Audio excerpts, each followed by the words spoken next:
Alright, here we go. Oh. The tongue affects your singing a lot. Suddenly everybody is talking about the tongue.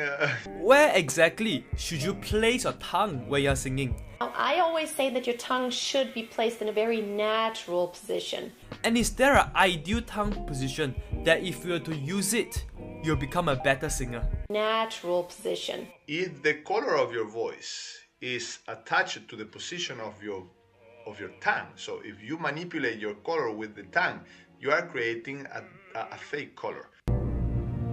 It's a fake. A dark that doesn't really exist. I created it, and it's real. You are creating a fake color. It's a fake. Actually, if you saw that my tongue is not in a tense state, it's actually in a very relaxed state. In fact, it's pulling even farther away. Larynx and pharynx open. Gola aperta. Words of Giacomo Lauri Volpi. Open throat technique. Arturo Melocchi used to say, tenga la lingua avanti. Keep your tongue forwards. Okay? You can hear it here. Tenga la lingua avanti. Tenga la lingua avanti. And also because we are singing with a high positioned tongue, the sound that comes out of your air pipe gets reflected on your hard palate on the top and goes directly out. Sound independently of the position of your tongue, it should be natural. I always say that your tongue should be placed in a very natural position. The important thing is to keep your larynx and pharynx open. If your tongue is in a low position, the tongue itself will partly be in your throat, in the back of your throat. I use my tongue so that I can maintain good open throat technique. Tongue rocks straight back. Here's where the tongue does not go up, but the tongue retracts back.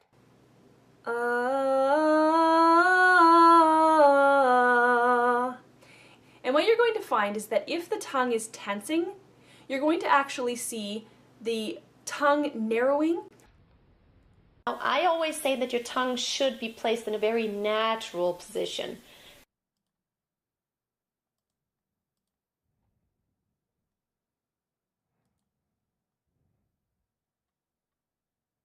Hmm.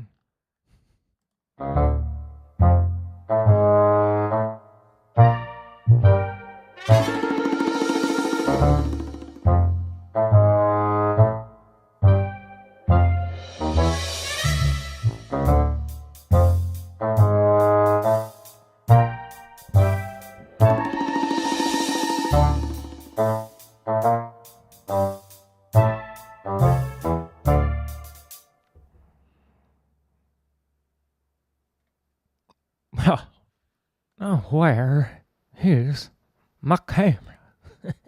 Sorry, guys. I'm supposed to have a camera here, but I have disappeared. I have disappeared myself. Let's try a different scene. Yeah, well there I am there. Why am I not there? 1 second, let me figure out what's happening here. I just have no idea, you guys. Oh, there I am. Sorry, I had moved myself over for some reason. Can't remember what that was. I think it was my guest sources here. Because I had someone on the show, and now everything's messed up. But hi, welcome back to Mr. Opera, and we're going to be talking about some tongue placement stuff today. Some is really, really interesting stuff, helpful stuff maybe, that I've come across, but I've come across a hell of a lot of bullshit all over YouTube, and then, thinking back in my training days, not that my training days are over, but thinking back to all of my education, I guess. I had a whole lot of bullshit fed to me regarding my tongue and what it does in the first place, and etc., etc. So I thought we should talk about that. I want to give an overview that what I'm teaching here, if you will, or discussing or introducing or trying to influence you with here is called New School Singing. Whoa, that's the wrong one. And New School Singing basically breaks down your efforts into different categories so that you can stay organized. And you've got fitness, which is going to be, it's just fitness, but more specifically, fitness is being able to do something. If you can do it, you are fit to do it. And so that's what that means. I'm gonna adjust my mic here because it looks like in this new plugin I got, I can see I'm still clipping a little bit. So this should sound a little bit better. Dobry večer, Petre. Yo. Okay. So other than fitness, there's this category of heart, which is basically, think of it as performance psychology. So getting back to knowledge of things, we can have knowledge of what makes the voice work, what makes the voice sound like it does. And that's going to be specific positions, and then when you put them together, you're going to have specific motion. In New School Singing, I do have this third category of action, which is attitude, but you can't hear attitudes. Nobody can tell what an attitude is. That's something between you and yourself. It's also not between anybody, since you can't be between you and yourself. But attitudes are kind of the indescribable self-talk that we use for all our actions. It goes like this. You wouldn't be able to really give me language that communicates what it is like for you to walk. But you can put on the attitude of walking, and next thing you know, you're walking. But that's all specific position and motion. So what we're seeing that we're summing up with all this attitude is specific position and motion. You could say that what I'm going to be talking about is like details, I guess. So let's go real quick to pink trombone, just so we can review what those areas of influence are that I go on about, because we need these for this whole discussion today is going to really be about mapping and locating things. And I'm going to show, I hope we're going to show why it's maybe the language of vocal pedagogy that is screwing up even like really, really skilled singers like the one that we just saw, so that when they're teaching others to do what they're doing, they wind up giving a confused and often self-contradictory set of instructions. But most importantly, they do something like saying the sky is green, where things clearly work one way. You can actually learn to perceive them or feel them, but also because you can't see any of this, it's easy to kind of fill in the sensations that you experience with whatever imagined shape or state or position or motion you want to believe in. So you could be narrowing your area of interest, number 3, as I call it, for instance, and that feels open to you, and everyone talks about it as open, and so now that's open. You just kind of relabel it. You just change how you perceive that, and you think of the picture that you've been given for what's going on, whatever that picture is, whether it's correct or it's incorrect. You will feel the same about your map of your vocal tract. You'll test it out. It'll seem like it works, and that's going to be whether or not it's actually a good map. It's actually in any way accurate. So that's what we're going to do. And I propose that we check to see if a map is accurate by making predictions about what should happen to the sound when we make a particular change, and then seeing if that really happens. Right? And if it doesn't happen, then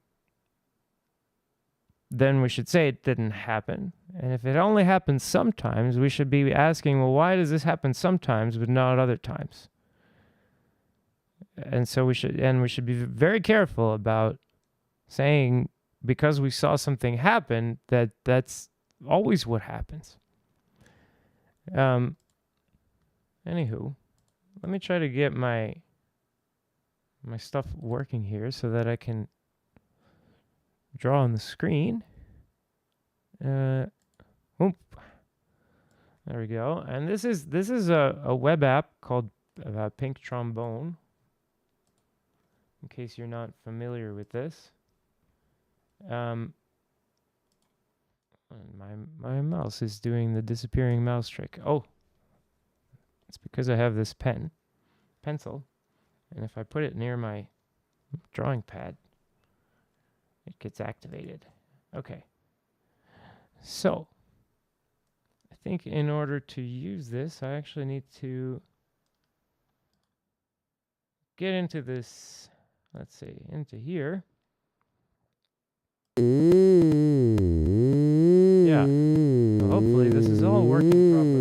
guys. And you can hear a voice right now. I'm gonna check the levels. Make sure we're not killing everyone. This appears to be working. Turn it off. Yes. Okay. It looks like I have good levels from this.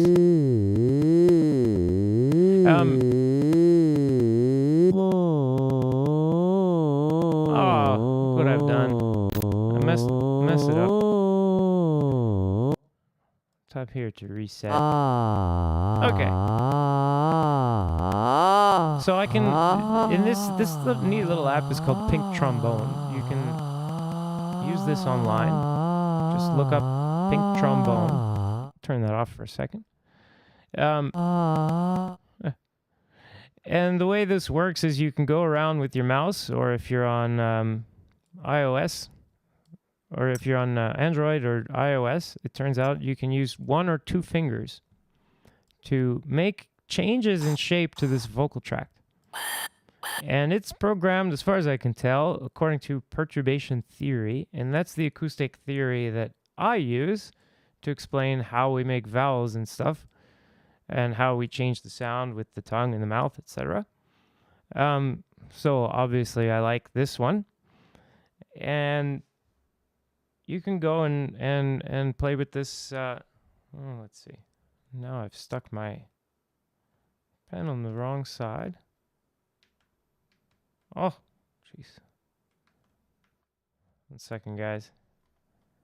I need to correct one more thing here.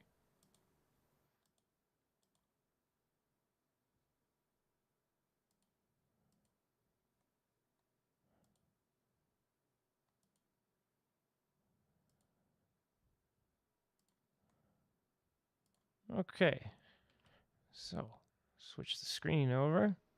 Should be switching the screen over here. And no.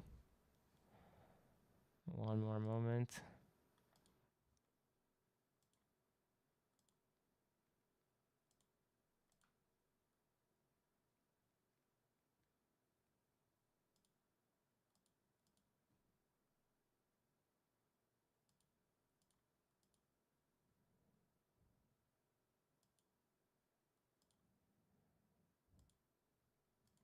Okay. So, and we're back. Sorry for the delay there while I get my gear working.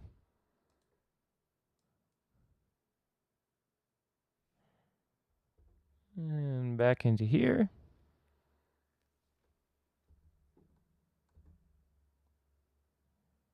Okay.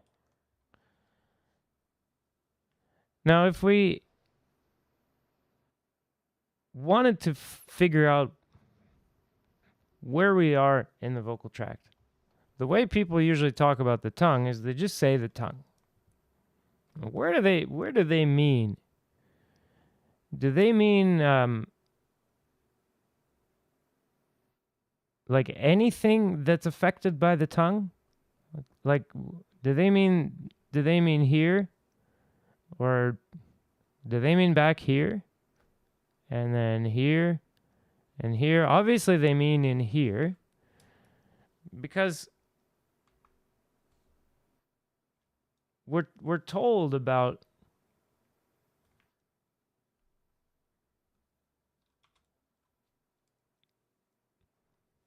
things that we see the tongue doing in the mouth.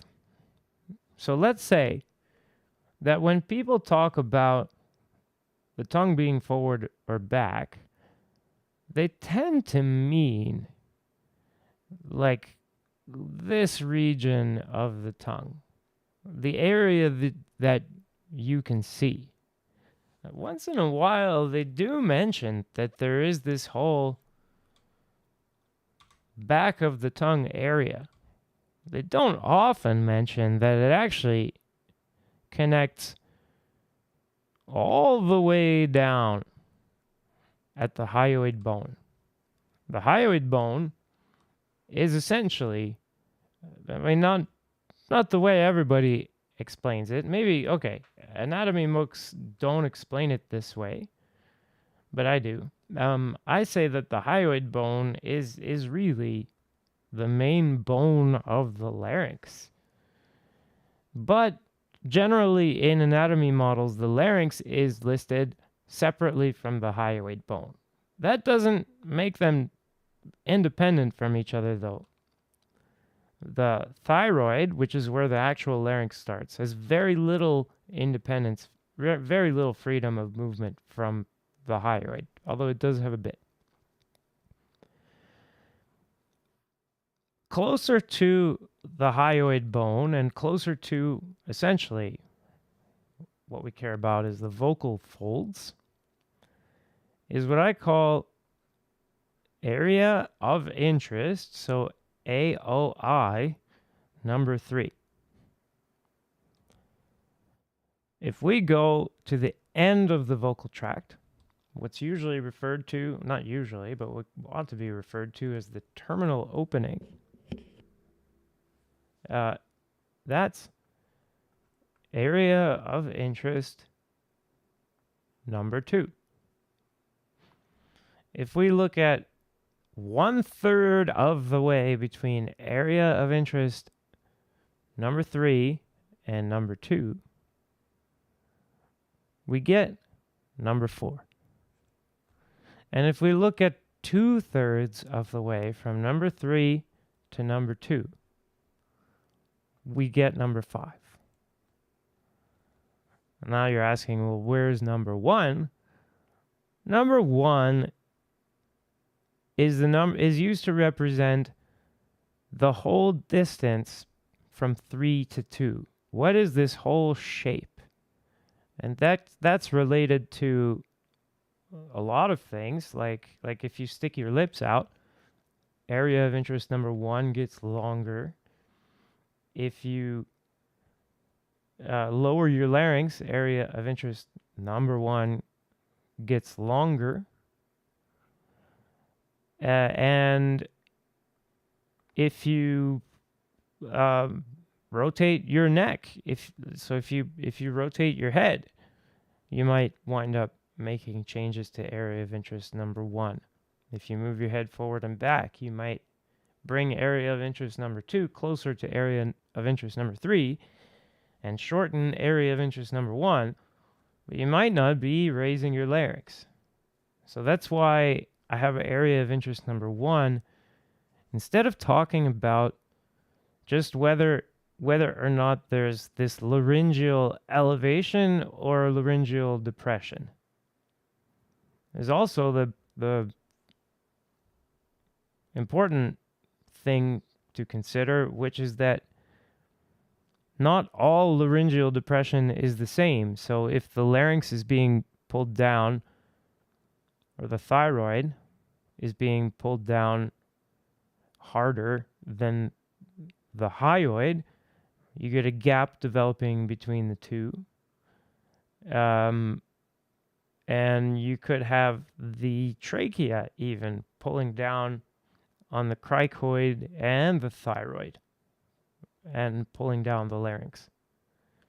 You can have the hyoid primarily pulling down the larynx by means of muscles connected to your back and to your shoulders, called the omohyoideus muscles, and then muscles connected to your sternum, called the sternohyoideus muscles.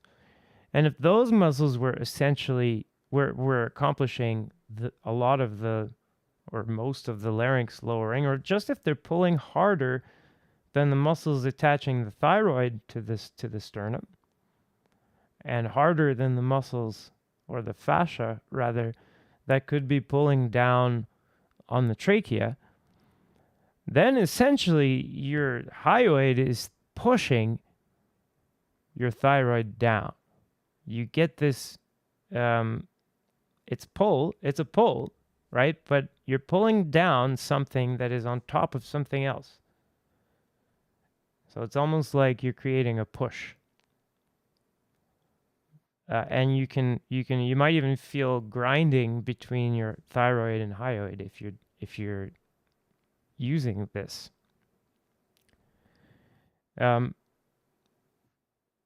if I start up, well, I can write this down before I do it. I'm going to write down what is the effect of constricting a particular area. So constriction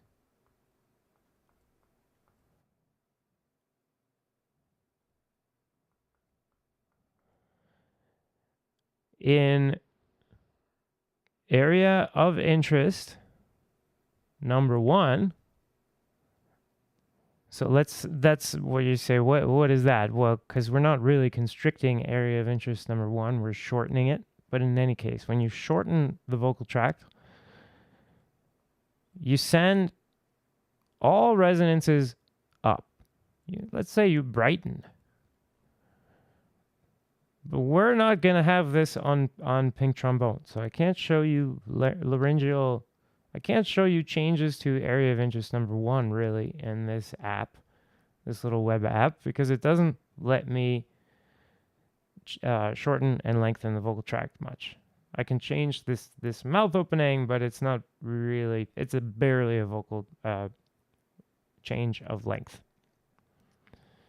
And now number 2, and that was the end, that's the terminal opening. If I constrict it, that's going to darken. It's going to lower all resonances of the vocal tract. Area of interest number 3, if I constrict it, that's going to raise things. It's going to make things brighter. And make them actually twangy. Because that's what it does. Well, and if you constrict it closer to area of interest number 4, it's going to make things knurdly. But hopefully, well, not hopefully, I shouldn't say that. If you don't want the knurdly sound, you can just twang instead. Area of interest number 4, when you constrict it, when you make it smaller, that's going to lower things. And then area of interest number 5, when you constrict it, that's going to raise things. Okay? So remember all that because it's important. I'm going to erase it. So we're back at 3. You might be asking, like, why do I name it this way? Well, it's because you think about the whole length of your vocal tract. That's 1. And then mentally, as you're on stage or whatever, next thing, you set the opening of your mouth. 2. Now you go like around the clock. Next thing is you go back to the beginning of the vocal tract and you set how much constriction in area of interest number 3, what kind of shape you've got there. Next you do area of interest number 4. And then you do area of interest number 5. So you can kind of it kind of goes around a circle. It's like a clock shape. That's the idea behind that. Okay? Now if I turn on the voice and I start constricting in these areas, it's going to behave like I predicted. So let's say I constrict area of interest number 4. Now I predicted that would lower things, particularly the second formant's going to get lowered, but it's not exactly all that's going on. Some things are getting raised when I do this, etc., but essentially going towards that number 4 makes things darker.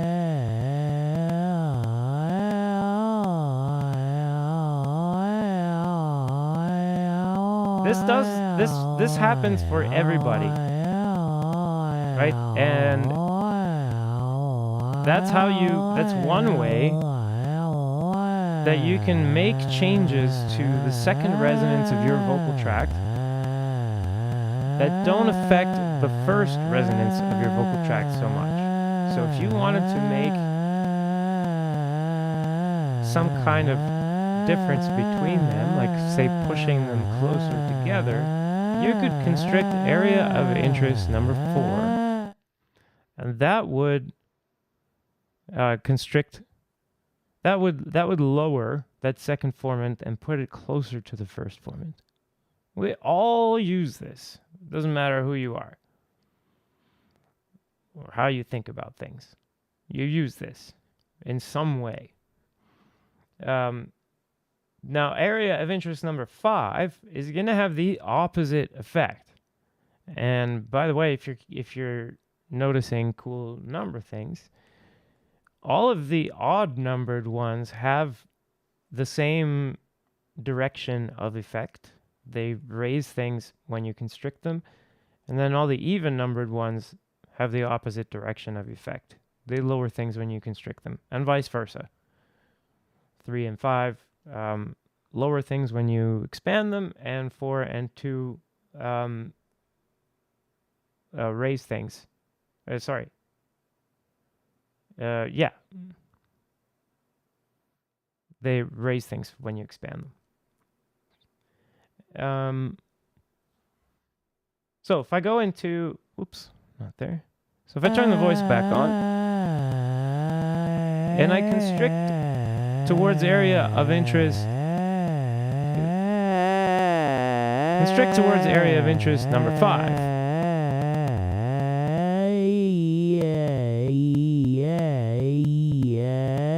So E is essentially brighter than E.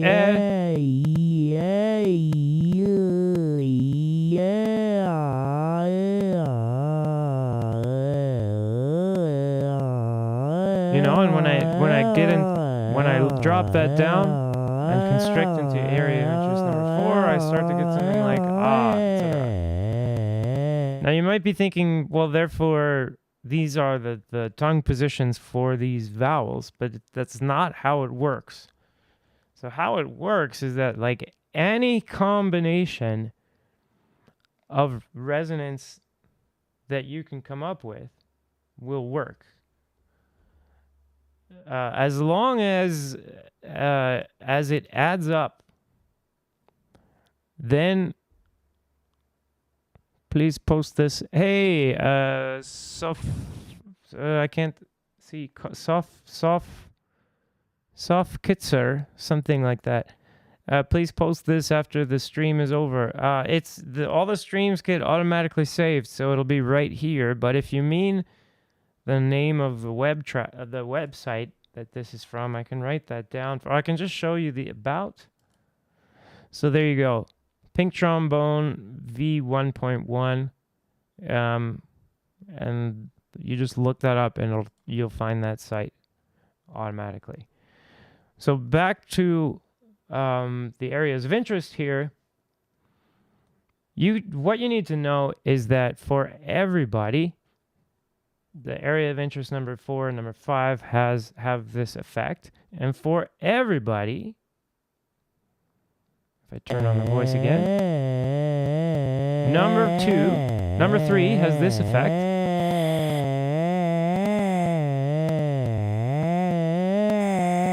So you can hear that gets brighter too. Whoops, as long as I don't get too close. If I get too close, I get... Right, so I gotta be careful.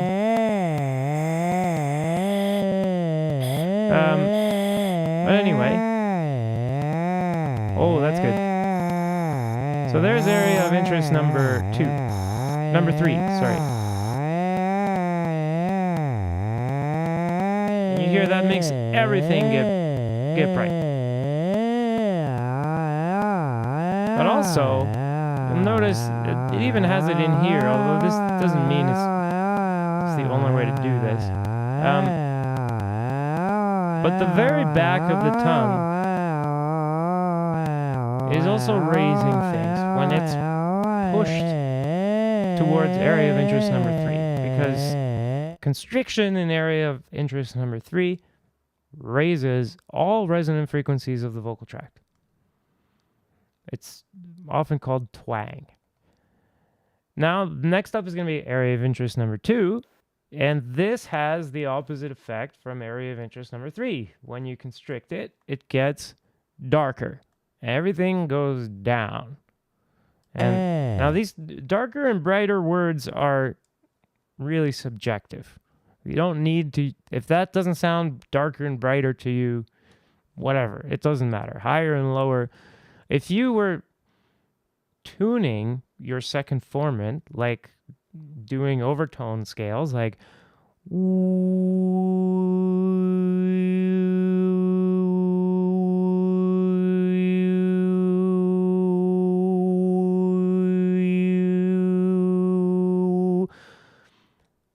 to do that, I tune the overtone to the formant, probably the second formant, to a particular overtone. And now I'm following this map in order to get it on the overtone and to move to the next overtone. So if I want to go up, if I want to go to a higher overtone, I can move my tongue out of area of interest number 4 and into area of interest number 5, but I could also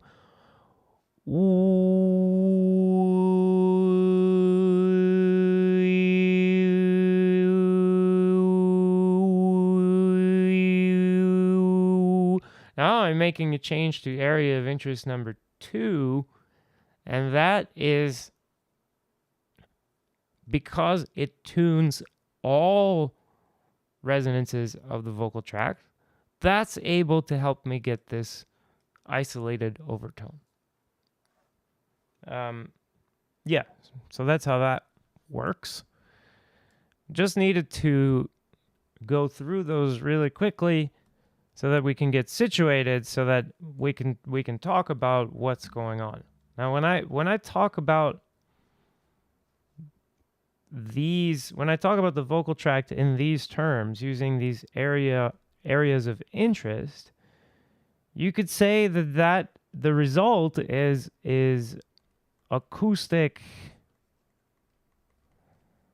address for things. So if I do this thing, so I'll turn on the voice, this thing, right? One way to talk about this in anatomical terms is I could say I'm retracting the tongue, right? But that's tongue retraction. That's tongue retraction.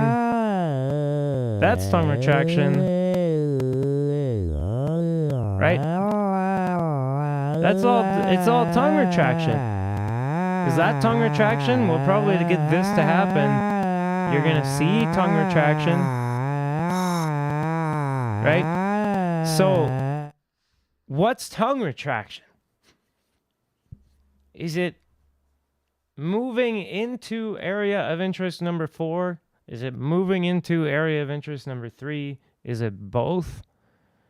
Those are acoustically not the same thing. They have basically it's more than not the same thing. They have opposite effects. Now, okay, number 4 doesn't have this opposite effect on the first formant. Oh, I don't know. It looks like I've lost my camera here. So maybe the signal is unstable. I'm trying to I'm streaming to actually two places at once, but it looks like my camera just had some doubts about life. Let's see what's going on here. I'm going to restart this camera. And let's play this in the meantime.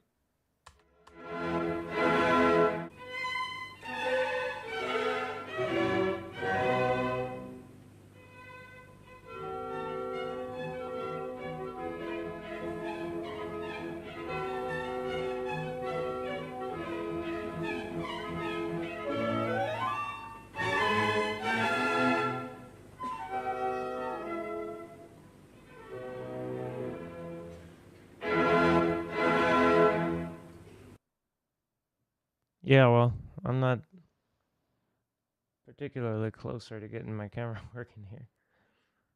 So stand by. Technical difficulties. The I'm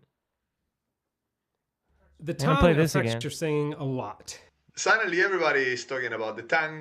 Where exactly should you place your tongue when you're singing? Now, I always say that your tongue should be placed in a very natural position. And is there an ideal tongue position that if you were to use it, you'll become a better singer? Oh man. Natural position. If the color of your voice Sorry, is attached to the position of your tongue, so if you manipulate your color with the tongue, you are creating a fake color. It's a fake. A dark that doesn't really exist. I created it, and it's real. You are creating a fake color. It's a fake. Actually, if you saw that my tongue is not in a tense state, it's actually in a very relaxed state. In fact, it's pulling even farther away. Larynx and pharynx open. Gola aperta. Words of Giacomo Lauri Volpi. Open throat technique. Arturo Melocchi used to say, tenga la lingua avanti. Keep your tongue forwards. Okay? You can hear it here. Tenga la lingua avanti. And also because we are singing with a high position tongue, the sound that comes out of your air pipe gets reflected on your heart palate on the top and goes directly out. Sound independently of the position of your tongue, it should be natural. Now, I always say that your tongue should be placed in a very natural position. The important thing is to keep your larynx and pharynx open. If your tongue is in a low position, the tongue itself will partly be in your throat, in the back of your throat. I use my tongue so that I can maintain good open throat technique. Tongue rocks straight back. Here's where the tongue does not go up, but the tongue retracts back.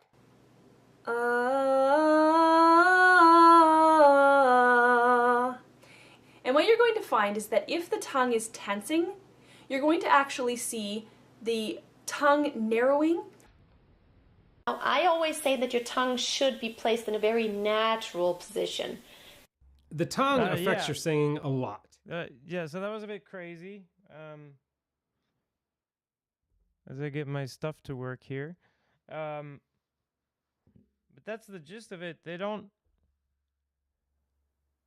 agree on anything. But I think there's like, oh jeez, what's going on here? Now I've got like everything on the screen at once. Okay. Now where's my dudes? See if I can. This is disaster today on the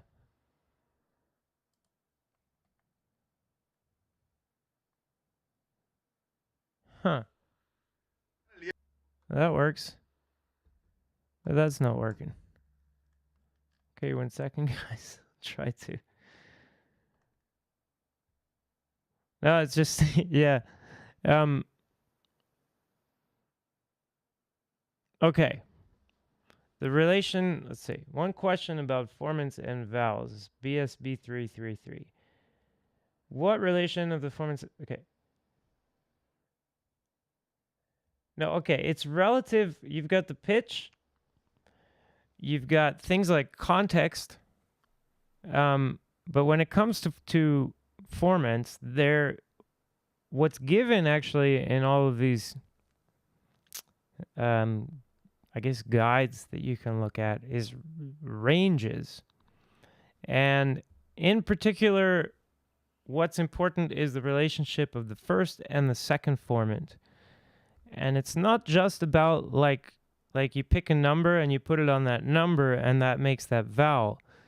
It's about things like, for instance, the oo vowel, first and second formant are really low and they're close together. And then o, they're a little bit less close together. But E and U, for instance, both tend to feature a low first formant.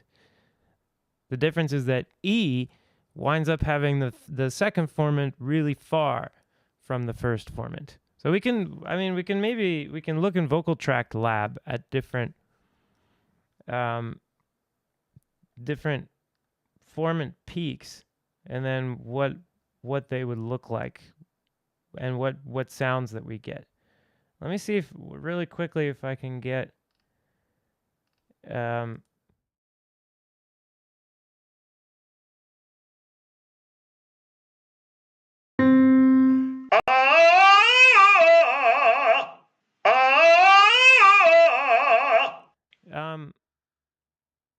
this maybe to help illustrate everything that's going on. So this guy obviously is like extremely skilled. He's really good at this. And I wanted to show really quick this clip because of the point he's going to be trying to make. And I guess I'm gonna bullshit inspector him a little bit, but he seems very strong, so he can handle it. So anyway, that's his C4 to C5, extremely well sung. Kind of like middle of the road as far as the density. So it's not like the heaviest vocal coordination you could have, but it sounds great. But then let's look at this. Okay, a very fast advice before starting the lessons aspect ratio of the afternoon. For the top, keep the larynx on place. Don't let it come up.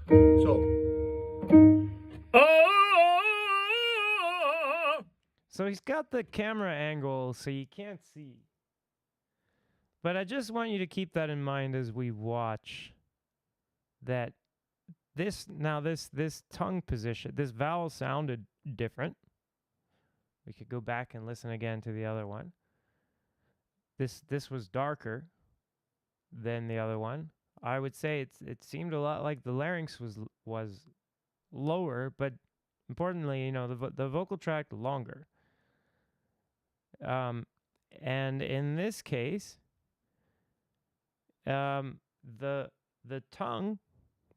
So from an area of interest point of view, he's got the tongue retracted into area of interest number 4. That makes things darker. And that explains why the vowel sounds darker than the one he had before. So this one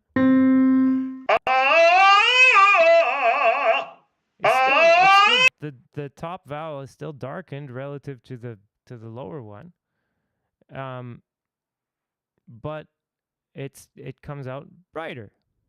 And that's absolutely so whatever it is he's going to tell us, he does the same thing as everyone, which is to make the sound a bit darker, to make a slightly darker vowel. You're going to have this retraction into area of interest number 4. What he's also going to be telling us that I strongly disagree with is that he's not using narrowing of area of interest number 3 in the first place.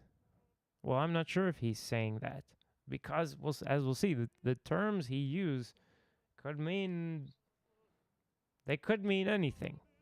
And even if he got specific, because he's only using, shall we say, anatomical address instead of the acoustic address, we're not sure always what it is that he means, and there's no way to check what he meant. So let's see. The tongue. Suddenly everybody is talking about the tongue. Some vocal coaches are coming out with the most crazy concepts. Now, something very important to keep in mind. This video was called Vocal Secret No One Is Talking About, but now he's talking about what everyone's talking about. If the color of your voice is attached to the position of your tongue, so if you manipulate your color with the tongue, you are creating a fake color, a dark. I mean, this kind of thing makes me so just this kind of statement. Now we're not even talking about technique, I guess, at this point. This is like pure, it's like anti-consumer psychological warfare or something like this. So what if let's just say I decide to use similar logic to make similar statements and support them in similar ways. I could say something like, using the label voice master above your name is a way to try to establish fake authority, because it's not real authority, because voice master isn't a thing that even really exists. So, okay, that's my opinion about voice master and putting that above your name, right? But that's subjective. That's the feel that I get when someone puts voice master above their name. It makes me think, like, what is this guy insecure about that he needs to try to, I don't know, come at me with this voice master lower thirds thing. So that's fine. But I'm just saying, there's no way for me to be like wrong about that. And there's no way for me to be right about that. It's just like my subjective opinion. And it's like self-serving. Of course I like me. Of course I think my way. I think I'm cool. And I think other people are not as cool. Okay. So that, yeah, it's a color is a color. It's not fake or real. And more importantly, what is he talking about, though? Because retracting the tongue towards area of interest number 3 makes things brighter. Is that artificial? Is that fake brightness? Fake twang? It's literally the opposite of what he tells us makes a big sound. So, but it's what physics tells us it makes a big sound and controls the airflow that's coming out. Doesn't really exist. Now, it's what Arturo physics tells us he uses to make his sound. Melocchi used to say, tenga la lingua avanti. Keep your tongue forwards. Okay? You can hear it here. Tenga la lingua avanti. Tenga la lingua avanti. Okay. Bullshit of bullshits. I looked into this. I'm trying to do what I can. I didn't do anything today or the day before. But briefly, I was looking at these voice lessons that got posted of Melocchi. This I guess was Melocchi a voice master? I don't think Melocchi probably never put voice, like he never gave anyone a card that said, "Oh, hello, I am Melocchi, voice master." You know, the dude sounds. Whoops, I reset it. Okay, he had 2. I wanted to hide the count. So probably Melocchi was pretty confident and didn't do this kind of thing, but more importantly, Melocchi isn't saying this to everyone all the time. So this isn't like something Melocchi used to say. That's something he found Melocchi telling someone during the course of a lesson. And that would be true if Melocchi thinks you always have to have your tongue forward, but it would also be true if Melocchi thinks sometimes you have to have your tongue forward. And it just happened to be that in that particular instance, that guy's tongue was a little bit far back for the purposes of what they were doing. That's it, probably. That's probably all that meant. And somehow this gets turned into, well, Melocchi used to say you have to have the tongue forward. And And so what? Does that make, I don't know. I guess that makes Craig Sirianni wrong earlier when he was showing his thing. That sounded pretty freaking powerful. I don't know. That doesn't really make too much sense to me. Not quite credible. And I want to show you a little bit what I mean and what he meant with this. Lingua avanti, larynx open, low, floating, pharynx free. Okay? So Okay. your vocal colors Lingua avanti, so the tongue in the front. Larynx floating, low, pharynx. should I'm not. not change regarding your tongue position. It's simple. Like so. This is what I'm talking about. What's going on that we don't have? Look, you don't. Okay, don't use the areas of interest. I don't care.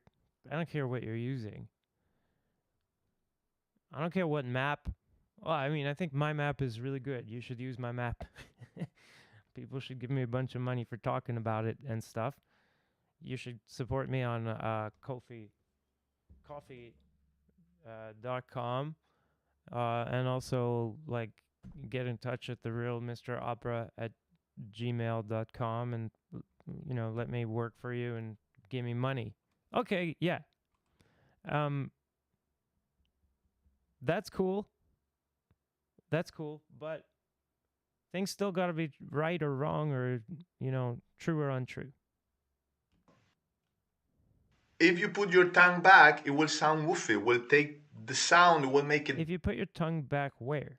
So that's the thing. The map is referring to like a bunch of areas, and some of them have opposite effects. So if you pull your tongue back because you are using that to create narrowing in area of interest number 3, there's no way that's going to make things sound woofy. It can't do that. That's like saying that no, don't make the mouth end of your megaphone narrow, because that's going to constrict the sound and make your megaphone sound woofy. What you need is a megaphone that's totally open at the base. Yeah, the strongest megaphone is just a straight glass tube. That's the strongest megaphone. That doesn't make any sense. No, a megaphone should be shaped like a megaphone. And if you're thinking in really general terms, to make the vocal tract strong, you shape it like a megaphone. And then you put a strong signal through it. In some ways, it's that simple.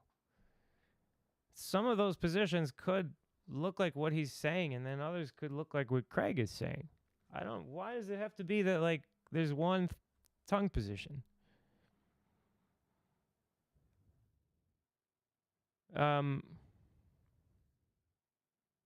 Well, as far as, Adrian, do you mean open the throat? Oh, you mean like the sensation of feeling the sound being open. Yeah, I think also there's this when you use these vocal modes that have this really this higher, what's called the glottal flow declination rate, the maximum glottal flow declination rate or something like that. It's not it's not even about how long the vocal folds are getting stuck together. It's also like what is the timing of opening versus closing. And you're making all this sound, and usually more sound goes with more air coming out. And I mean, it's still true to some extent, but when you get more sound as a result of switching vocal modes, that's not true anymore. You break that whole more air equals more sound thing. And you might feel really surprised at how much sound you get relative to how much effort you have to make. Doesn't mean it was easy to learn it, but You know, it's like you get all this sound and it does not feel like a lot of effort. And it feels open. I gotta admit that. It feels like, attitude-wise, that's a perfect way to describe it. People talk about like your heart is open, etc., free. That's great. These kind of metaphorical feelings and attitudes and things. But when it comes to like what's actually going on, well, and if you're paying attention to the actual mechanical sensations, you can feel epilaryngeal narrowing. You can feel that he could feel that to make this sound, he has to make this narrowing. If he's getting that narrowing consistently without having to think about what it feels like, great. That's awesome. In my experience, a lot of people get it for a minute and then lose it. And they're like me, constantly having to go back to work to get it to keep working as their body keeps changing for their whole freaking life. So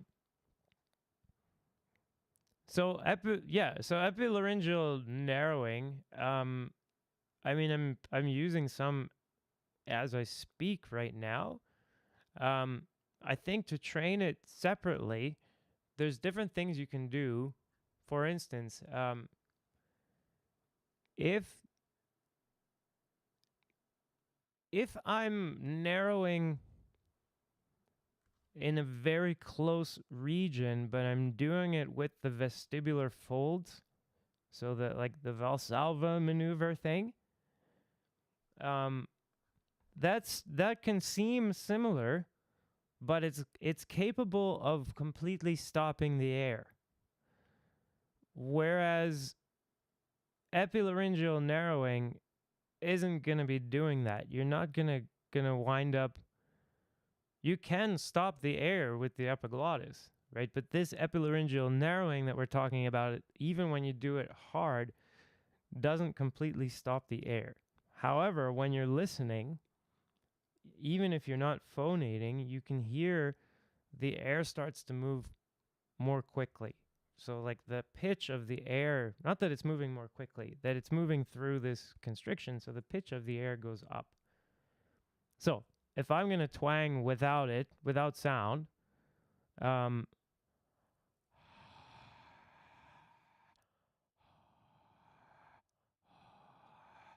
if I was going to add sound, I was going I can also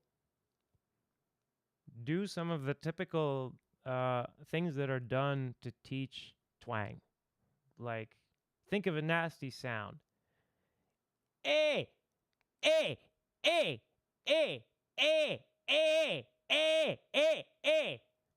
if well, glottals help, I think. Glottals do help.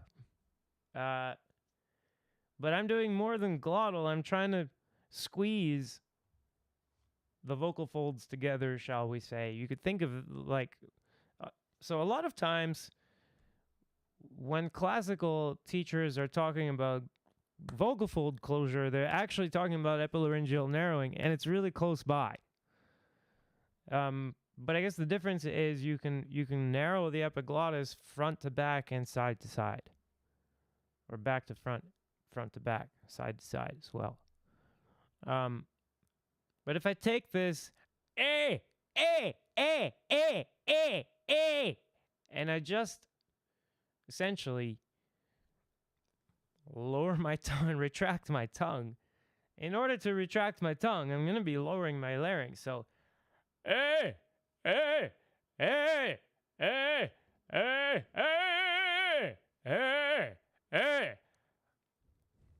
so essentially that. The way to train epilaryngeal narrowing is probably the same as anything else. It's like, start by imitating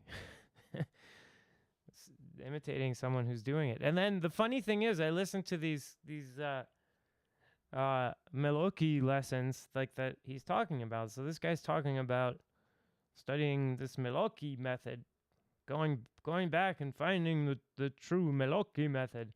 And you go, and what are they doing in these lessons? And the guy's singing to the guy's like, ah. And Meloki's like, no, ah, yeah,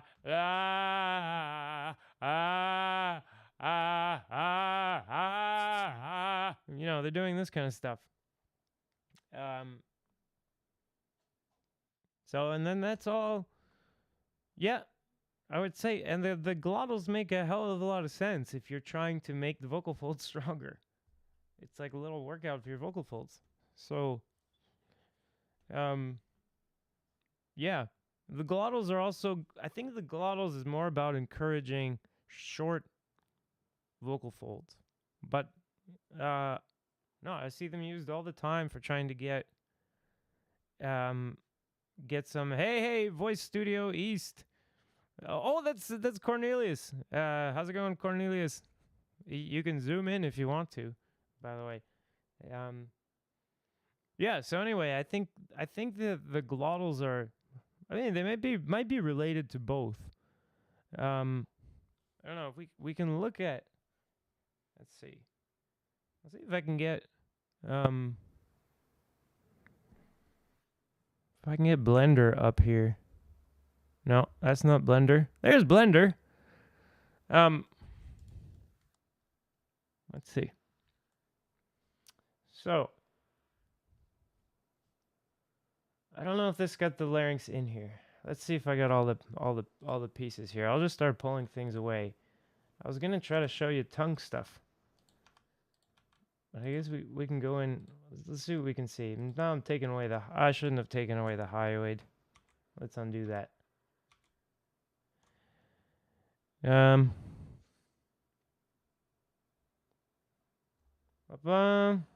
We need to actually look at the. I don't know if the epiglottis and stuff is all gonna be in here. Let's look. I haven't. This is the laryngocentric. Well, actually, this is just a mess of 3D parts. But it's this project I was working on, trying to get the whole vocal tract animated. So there's the thyroid cartilage. Remember it before I hide it. So we got a larynx in here. See if I can see what we need to look at. Oh, they don't look great. But you can sort of see, and no, some are missing and kind of in the wrong place. Whoops. Let's see. All right. So this green here is the thyroarytenoid muscle. Let's see. That's not a great color, but that's. I don't know if you can see that. Oh no, everything's in the way.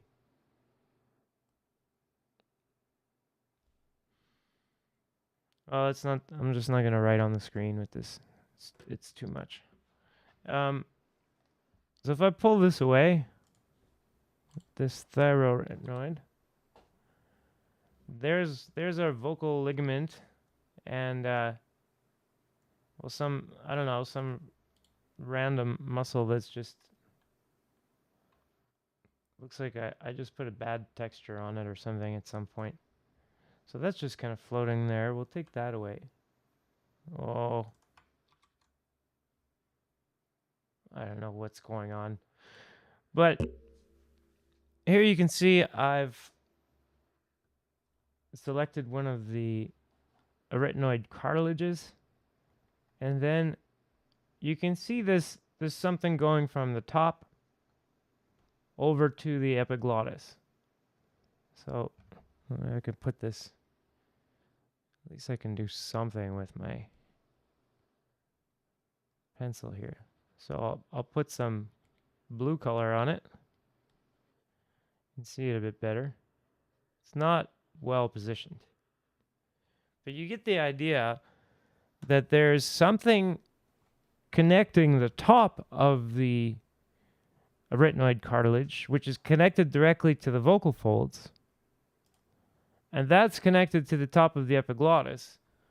And now if we zoom out, there's this connection between that and the tongue.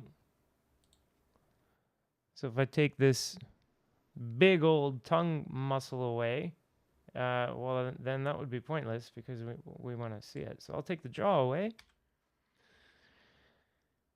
So you can see we go straight from the hyoid bone. That's this bone here, shaped like a horseshoe.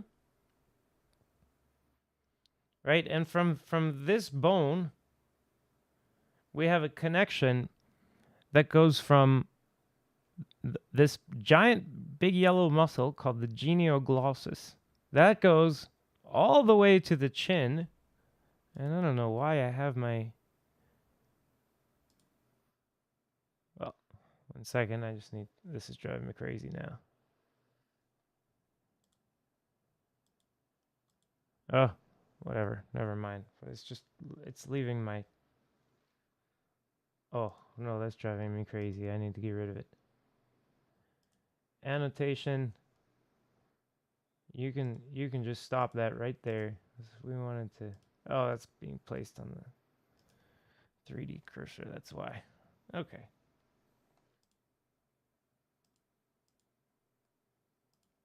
So I'll just get rid of those and we'll make new ones. So this muscle I'm putting the blue on here runs to the chin, to the hyoid bone, and then right to the base of the tongue. That's one muscle. One set of fibers. But the fun doesn't end there with the hyoid and these big old muscles going to the tongue. Because if I pull that one away,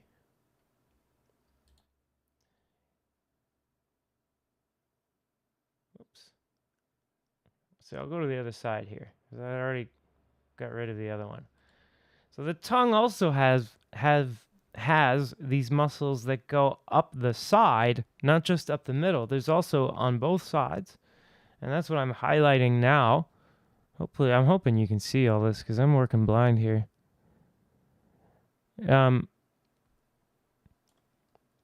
Okay, so if you look at this this hyoglossus, this is named for the hyoid bone and for the tongue, that runs up the side. So looking from the front, let's say, if I were to bring everything back, and we're looking at the tongue, and I just highlight these 3 muscles.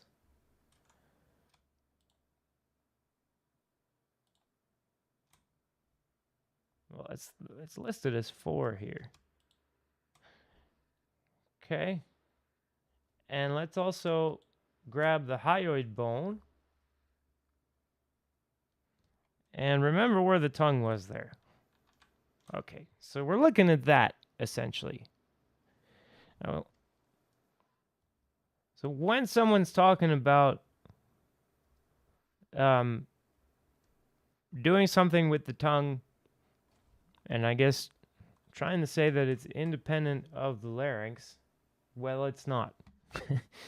It's so if your tongue position is more front,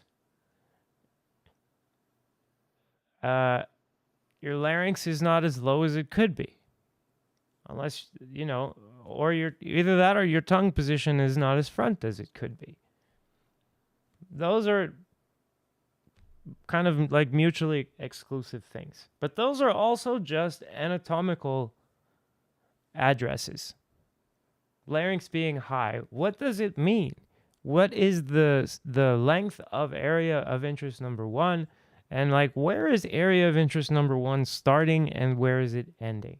Is it starting close to the sternum or is it starting kind of far from the sternum? It could be short but close to the sternum. And that's a whole different story from if it's long and close to the sternum. And those are all going to give the tongue different options. So, like, by the time you're doing something with the part of your tongue that shows up in your mouth that the guy was just showing us, that's just this. Just this. Out of everything we've been considering, that's just this little slice of stuff. And that's been stretched out. So if the larynx is quite low, the only way that this front part of the tongue is getting forward is if there's some kind of stretch and tension, which is fine. But there's nothing particularly special about having that part of the tongue forward. Okay, so that's, I guess that's all I wanted to show about that. Let's let him talk a bit more. Tongue position. It's simple. Tongue position. If you put your tongue back, it will sound woofy. It will take the sound, it will make it darker in a fake way. Many people need that. Okay? Why is that a fake way? And then does that mean that what he does at the beginning of the next video is fake? Because that's essentially what's making the difference between those two sounds, especially in terms of the vowel. That's what that is. And I won't say he's retracting his tongue because it doesn't mean anything. But I can say he's retracting part of his tongue into area of interest number 4 compared to what he's doing here. And then that, but that's not even telling you what he's done with area of interest number 4, because it looks to me like area of interest number 1 is not the same length in both examples. The first example, it's shorter. And how did it get to be shorter? Well, he raised his larynx to stick his tongue out of his mouth. In the old times, like if you hear the words... Well, why does he have to raise his larynx? Or, and, do anything like that to get his tongue out of his mouth? And it's like, well, look at the model we were just looking at. How else do we think the tongue is moving? Like if it's making this thing out of the front, what do we think is happening on the way there? Like is it like on a table or something? You're gonna have a bulge. Yeah,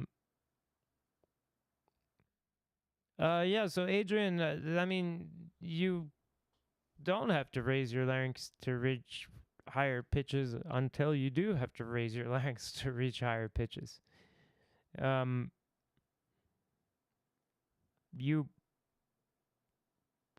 say there's also, it's like you got to be careful. What are you asked? Do you have to raise your larynx? Not necessarily. Do you need to shorten area of interest number 1? Probably, but not necessarily. It depends what it is that you're trying to accomplish with your higher pitch. There's cases where you need to open your mouth more, and then there's other strategies where you're not going to open your mouth more. And those are all going to get different results. But no, you don't have to raise your larynx to reach higher pitches until you do. And no, if you go in falsetto, generally I don't know, there's a way to hold the larynx down and do falsetto, but yeah, it tends to go high. And then also like rock singing and belting. In belting, you need the larynx to stay high, and to go higher and higher as you go higher. The mouth gets more open and the larynx has to rise to keep the first formant pegged to the second harmonic. But in opera, we're pegging the second formant to the third harmonic. So it's not necessary to have the first formant so high. which is why we can generally have a lower larynx in classical music. But also, you can retract the neck. And this is so now my vocal tract is longer, and now it's getting shorter. So that's another form of vocal tract shortening area of interest number 1. And can have a similar effect to raising the larynx. Raising the larynx is kind of similar, but makes a different result. Ramon Vinay, when your voice is real, is a real dark color voice, a real dramatic color, okay. Doesn't mean that it's just when dark. It's when dark. your voice is real, it's a real. It basically means trust in me. It's like it's just this. Look, I understand why teachers do it, and I don't fault them for it, especially considering how much consumers insist that they should do this. If you're a voice teacher and you try to not do this crap, students come along and try to force you to do this crap. It's the worst. But we should resist, and there should be some kind of pressure not to do this. So the reason for all of this fake and real stuff is because guess who gets the benefits when they're in charge of it is the voice teacher. The voice teacher benefits from being in control of completely arbitrary standards that are nonetheless considered to be really important. So as in like whether or not your darkness was fake or whether or not it was real. Don't pay for that. And if your teacher does this, like say something and be like, can we get back to voice lessoning? But it's powerful. And that means you can open. That was important. Color voice, a real dramatic color. It doesn't mean that it's just dark. It's dark, but it's powerful. And that means Siriani demonstrated a quite retracted tongue, and it seemed to go hand in hand with creating power. I would say Siriani's demonstration appeared to be more powerful than Giancarlo Monsalve-Layton's demonstration. And I would say that the reason Siriani's demonstration was more powerful than Giancarlo Monsalve-Layton's demonstration is that Craig Siriani is correct when he's saying that retracting the tongue in the way he's doing is the way to kind of maximize vocal power. It's not necessarily saying it's better. You might want to do what Giancarlo Monsalve-Layton is doing and not what Craig Siriani is doing. However, if your goal is to sing as powerfully as you can,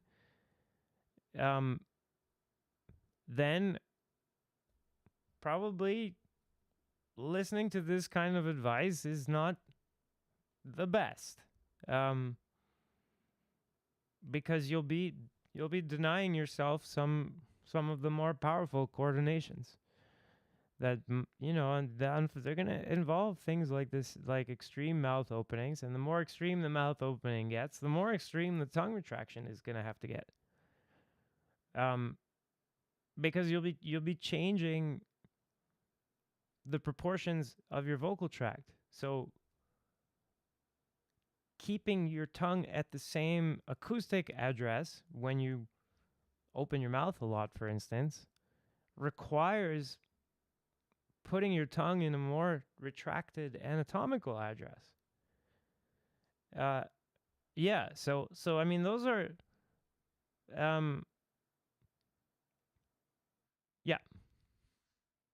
So I'm not making value judgments, Adrian. about like what I prefer.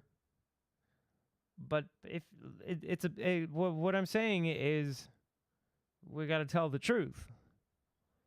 And so if you're talking about this tongue retraction thing, there's no reason to think it makes the voice woofy. We can observe really directly that it doesn't make the voice woofy. I think if you retract the tongue a bit higher, yeah, you can. Yeah, this one, I wouldn't call this woofy. I would call this knurdly. But that again, that's just a term, just a subjective term. But if you want to call this woofy, okay. But this kind of sound, this is also tongue retraction. But if I just retract my tongue lower and more, well, basically into my larynx, it makes the sound much stronger. Strong, knurdly. Strong, knurdly. Now, both of those are tongue retraction.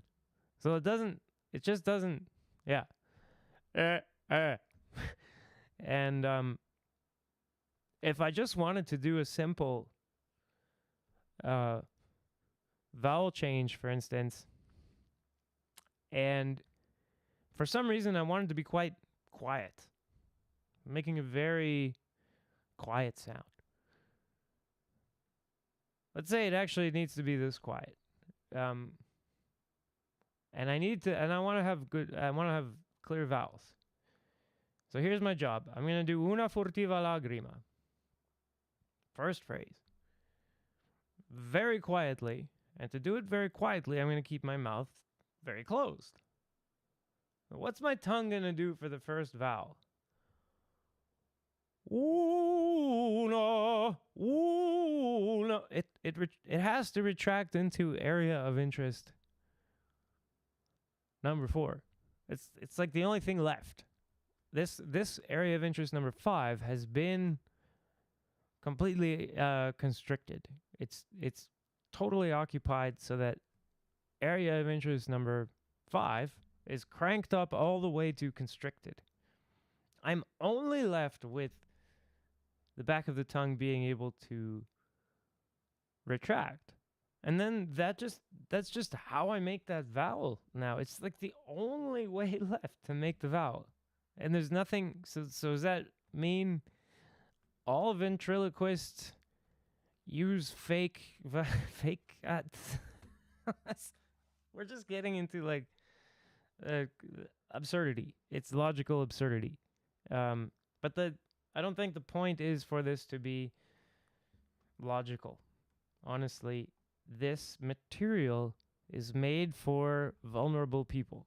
It's made like the reason you get attracted to this and labels like Voice Master, Giancarlo, Monsov, Leighton, etc. is because you're also insecure.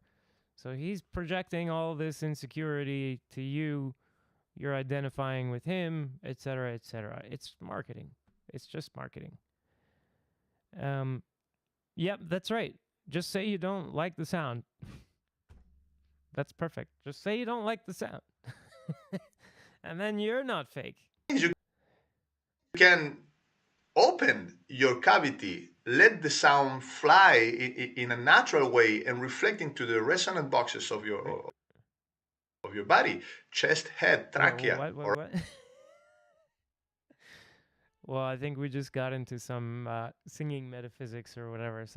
Let's hear this. Fly in a natural way and reflect. I think he's going to give some kind of idea of resonance here. Many people need that. Okay? But in the old times, like if you hear the words of Ramon Vinay, when your voice is real, is a real dark color voice, a real dramatic color. Now, if many people need that, why isn't he teaching it? That's what I want to know. He just said many people need that. But he's also saying, he's saying he doesn't teach it. Why wouldn't he teach it if many people need it? unless the goal here is after he gives you these signals about who's your leader and who's going to be telling you what's natural and what's not natural, he's now also telling you, guess what? You don't need that. You don't need that fake resonance. You can do real resonance. So that's the, if we're thinking from the heart point of view. Let's see if I bring this up. Yeah, so we got this knowledge, fitness, heart. I guess heart. This performance psychology. Unfortunately, for students of singing, a lot of it has to be defensive. So I would like to help educate people about especially not getting teachers to do this who aren't already doing it. Because I think guys like Giancarlo Monsalve-Layton would not do this if they thought it wasn't going to be profitable. Doesn't seem like a bad guy. I think he's just responding to the market. It doesn't mean that it's just dark. It's dark, but it's powerful. And that means you can open your cavity, let the sound fly in a natural way and reflect into the resonant boxes of your body, chest, head, trachea, all right? But without manipulating, like I said, the tongue. Boxes of your, I don't even know. That's some bullshit. Your trachea. I mean, okay, your trachea does matter as far as resonance goes. There's this whole, I don't even know how it really works, but I reset. I'm going to put 4 because I reset it accidentally. I mean, that was worth it. Oh, hi, Adrian. Well, funny that you should mention it. People looking for lessons can get in touch at the real Mr. Opera at gmail.com. I'll be teaching in Berlin starting in the late fall and more regularly going into the winter. And oh yeah, wait. Yeah, check it out. Huh?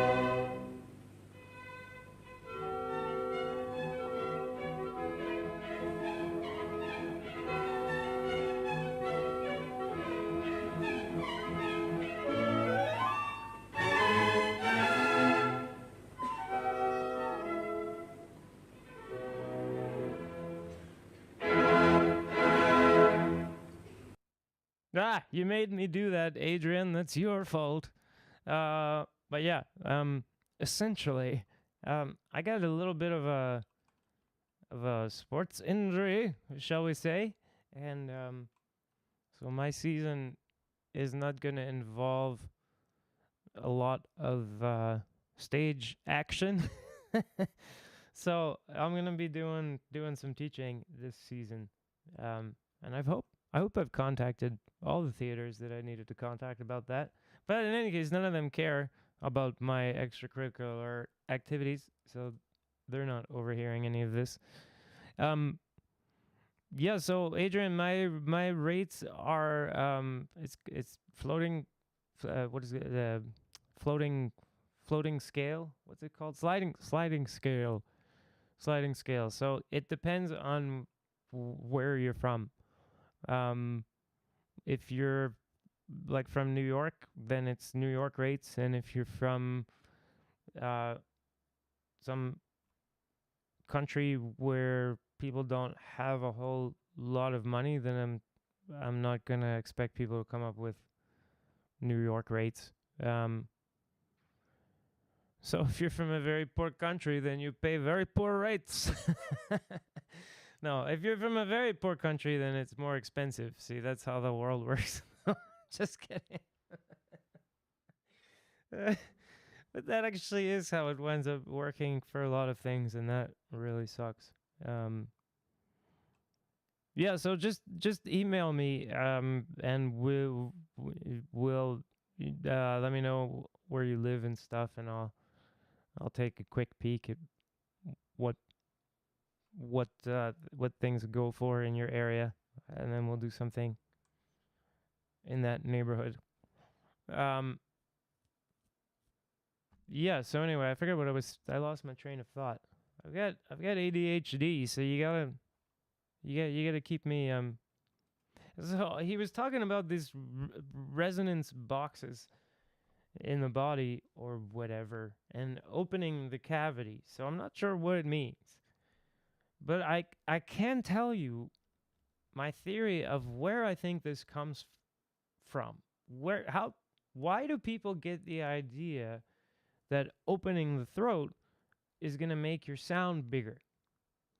And I think there's two reasons they come up with that. The first one is really obvious. The first one is that opening your mouth makes the sound bigger. If opening your mouth makes the sound bigger, open makes big. Therefore, we open. Oh, now I'm over there. Oh, this is so weird that it does that. Oh, I know what's wrong. Okay. So it's this whole idea of open equals big. I don't know. That's what's going on. But what the area of interest system is hopefully teaching everyone is that opening can make small depending on where the opening is, and that the way the vocal tract set up is that every time a wave is hitting a maximum or a minimum, it's the effect of constriction is switching functions. So it goes like closing raises, then it's opening raises, then it's closing raises, then it's opening raises again. Things go back and forth in exact opposites. So that the way, if you're experienced with resonators, it doesn't make sense to expect both ends of the resonator to need to be more open to make the resonator more powerful, shall we say, to help it be more powerful. If you think about a megaphone shape, the whole idea of that is that one end is narrow and the other end is really fat and wide. So that's one thing. And the other thing is that there are these interactions that can happen not in the speech range really, but above the speech range. You can wind up getting this, what seems like a boost. It's kind of a boost. That helps you sing louder and have ring, and it comes from a kind of darkening. And it's like magic because it's an interaction between sound wave that went all the way to the front, shall we say. It doesn't really work that way. But imagine it went all the way to the end and it came back. And depending on what timing it had, it's either helping the vocal folds do their thing or interfering, right? And you've tuned everything just right so that you're bouncing something, it's coming back, and when it comes back, it's helping your vocal folds do their job. And that can seem like it comes from an open pharynx because often you've been making space somewhere in your pharynx to tune formants to a particular place, or you've been even constricting area of interest number 4 and you see space forming and you feel this feeling or something, I don't know, and you get the idea that, oh, okay, there's like a pocket in the back, and when you make it big, it makes the sound big in the same way that making the mouth big makes the sound big. But it doesn't work that way. There's a specific reason making the mouth bigger is helping you make a bigger sound. And it doesn't have to do with any of that. It has to do with just transferring the energy from a higher impedance medium, that's your vocal tract, to a lower impedance medium, that's the air around you that's not so excited and pressurized or whatever.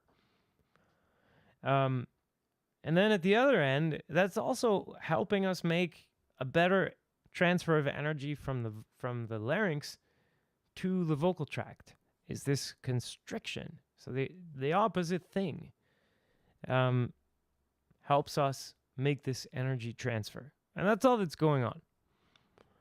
Well, that's not all that's going on, but I mean, that's what's going on. But is there this need to make a big space in the back of your throat to get a big sound? No. It does help you make a brighter sound, but let me ask you this. If retracting your tongue makes fake darkness, why doesn't pushing your tongue forward make fake brightness?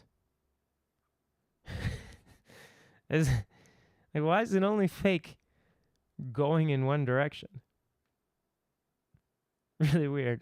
I don't know how that works. It's like one way fakery.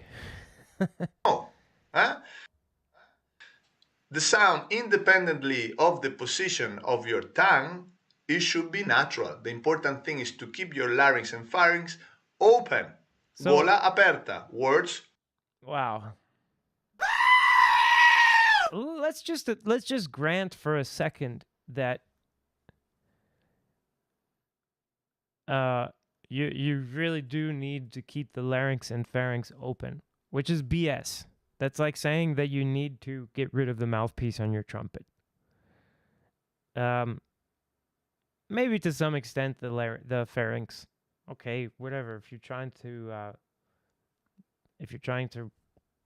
raise the second formant there or something, I don't know what you do, but maybe you want it higher.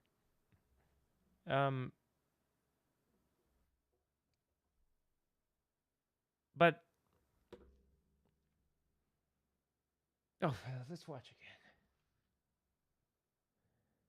The sound, independently of the position of your tongue, it should be natural. The important thing is to keep your larynx and pharynx open. So, gola aperta. Moving the tongue out of the pharynx is how ostensibly he's opening the pharynx. But this again is brightening from the back of the throat, is it not? And why is that not fake brightening? It's the same thing as this. We're just chasing around, I guess. Going around in a circle with this video. So Ashtar Asterios, opening the throat would help lower the larynx. Is it not true? No, it's not true. I suppose. So if I pull the trachea down directly with the diaphragm, that goes with the kind of yawning sound, and the yawning sound has a really open throat. What I call area of interest number 3 is really open. And that's a low larynx. But most people are not trying to sing like this. So I can demonstrate. Now, my larynx is very low, but my throat is very open. So, unless you were trying to do this sound, which, by the way, this sound also has really, really a whole lot of airflow. whole lot of airflow. Because airflow and it has a very open pharynx, because that's the way to get a powerful sound. If that's what you wanted, then open your throat and lower your larynx. If that's not what you wanted, do not open your throat and lower your larynx. Now, see, voice teachers, I can play that game too. So there's this game the voice teachers play where whenever they want to demonstrate something that they don't want you to do, they purposely make it sound really bad. As if, like, the people who are using that are doing that. And they always really botch it. But this time, actually, what I was doing was literally opening the throat and the pharynx and lowering the larynx with a kind of yawn or dopey technique. No, so I would not open the throat to lower the larynx. I would first learn how to create good vocal fold closure, with the glottals and things, just like Maloki was doing, just like the old school guys were doing. And I would learn how to make what they call twang, and a metallic sound, and then I would, at the end, learn how to lower the larynx and with that. But I would not open the throat to do it, unless you want that sound I made. And don't open your throat unless you want me to make that sound, because I will haunt you with that sound.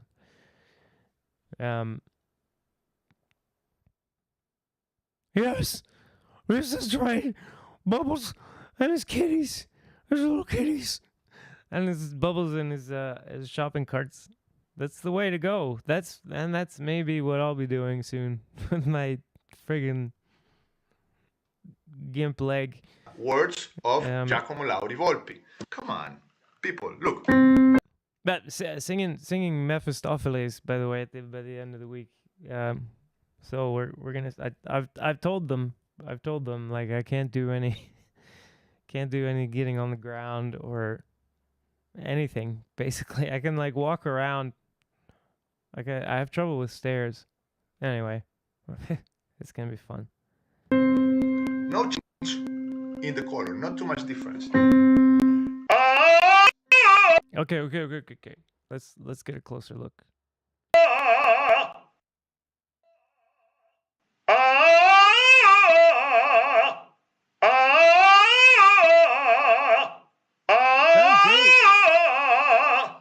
Should be practically the same.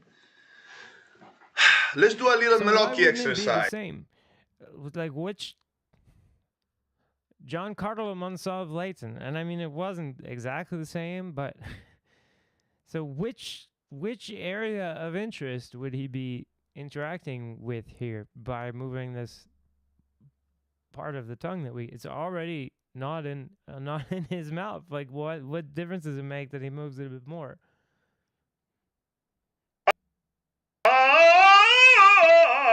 I would point out that if you remember the model we were just looking at, 3D model, now look at his chin. Think about those muscles we looked at. Think about where his hyoid bone is, and think about where his tongue is now. And how is it that there would be any room in area of interest number 3?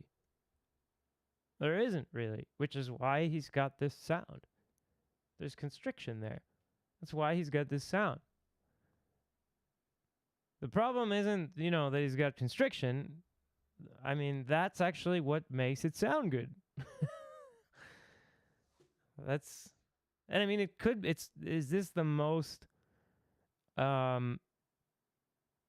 robust coordination that he could bring to this? No. But a more robust coordination on a C5 isn't necessarily going to be better, because it's not going to be as dependable. It's like it gets a lot harder. should be practically the same. Let's do a little meloki exercise.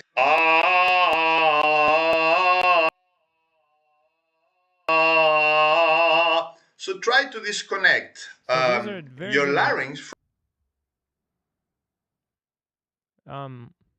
Listen to the amount of twang. Meloki exercise.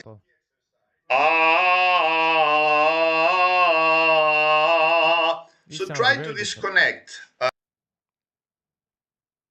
What's the explanation for that? Well, for that sound being so different? I would say that this first sound is, well, Adrian more robust, but it's more metallic. Your larynx from the tongue position. So don't do.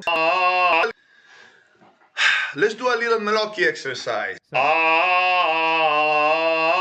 this first sound, listen carefully to. Well, I would say the high mids, the high middle part of the spectrum. So 2500, 3500 range in there. All that. You've got way more twang here. And you've got way more twang because his tongue's in a better position to constrict area of interest, number 2. And when he takes his tongue out of that position, despite what he tells us, it sounds completely different. And this first one is going to cost you way less. The second one is, I don't know, it's bullshit just to try to make a point, I guess. But you wouldn't. Why would you use that instead? I guess to be less loud, but just close your mouth. The meloki exercise. So it goes from very metallic to reducing the crap out of that metal. I don't know if that's even metallic at all. And why wouldn't it make a huge difference to his sound? Especially now that, you know, he's not as much tension, notes not as high, not as much tension from the chin and mylohyoid muscles and all that stuff. So now you really need the tongue. And getting rid, it's like you're on the video showing us how much stronger it is with the tongue back. To disconnect your larynx from the tongue position. So don't do. Adrian, if a bass is singing a high C, depends how stretchy their chords are. I mean, usually you've got most people singing high C. There's going to be some stretch, but in theory, you just got to have the right. If you have the pressure and the resistance to the stretch, you combine those, you got a C. But maybe we're getting outside of, you know, it's like why is it really unlikely for a bass to have it? It's because you're getting into like really